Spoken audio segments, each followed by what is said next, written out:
Adam Bede, published in 1859, is the debut novel of George Eliot.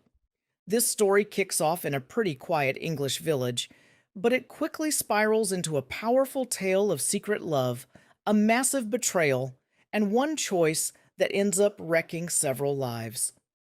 The story takes us way to the turn of the 19th century to this rural English village called Hayslope.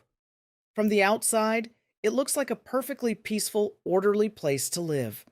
And really, the whole novel is driven by this one question. What happens when this secret, hidden passion just smacks right into a world of really strict moral principles?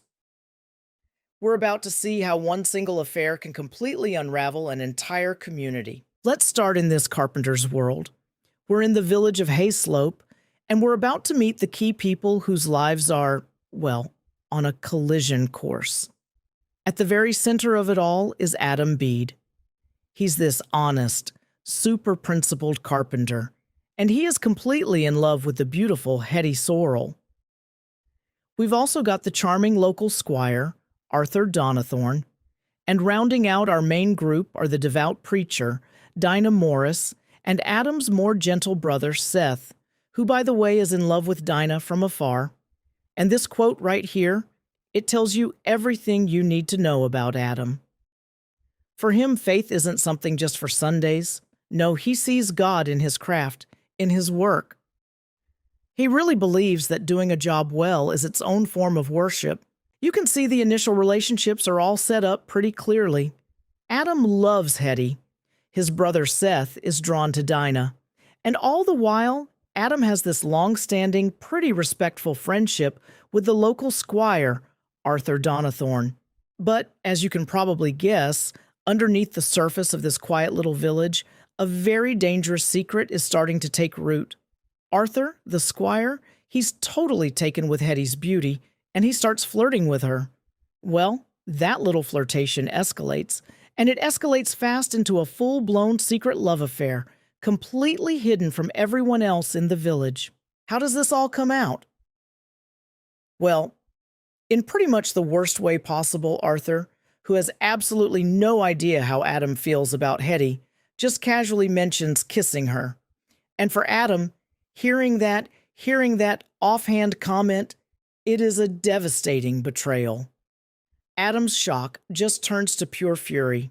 He confronts Arthur, and their argument turns violent quick. Adam, who is this big, powerful man, just knocks Arthur out cold, and in that moment, their friendship is completely shattered. After that huge blow-up, a very shaken Arthur promises Adam he will end things with Hetty for good. He then leaves the village to go back to his regiment. Adam, believing the whole thing is finally over, asks Hetty to marry him, and she says yes.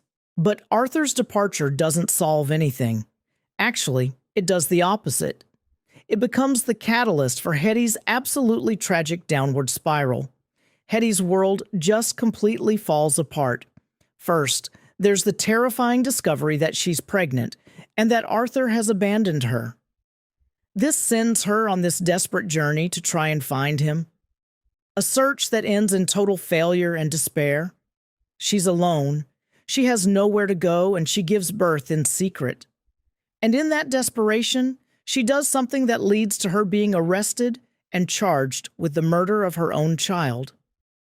And just like that, the consequences of a private secret affair are dragged out of the shadows and into the harsh public light of a courtroom. You know, when Adam learns the horrifying truth, he doesn't abandon Hetty.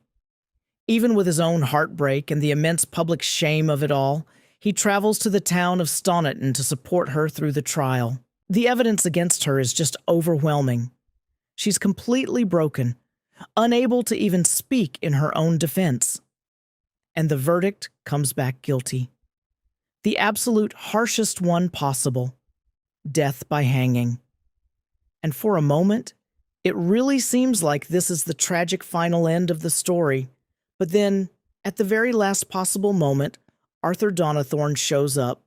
He's learned what happened to Hetty, and just crushed by his own guilt, he uses his authority as the squire to have her sentence changed.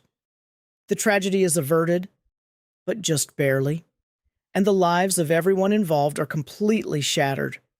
Now they have to figure out how to live with all the consequences. Hetty is saved from execution, but her sentence is changed to transportation, which means she's exiled from England for the rest of her life. And Arthur, just overwhelmed by shame, he also leaves Hayslope, unable to face the community that he's so badly harmed. Adam's path forward is one of slow, painful healing.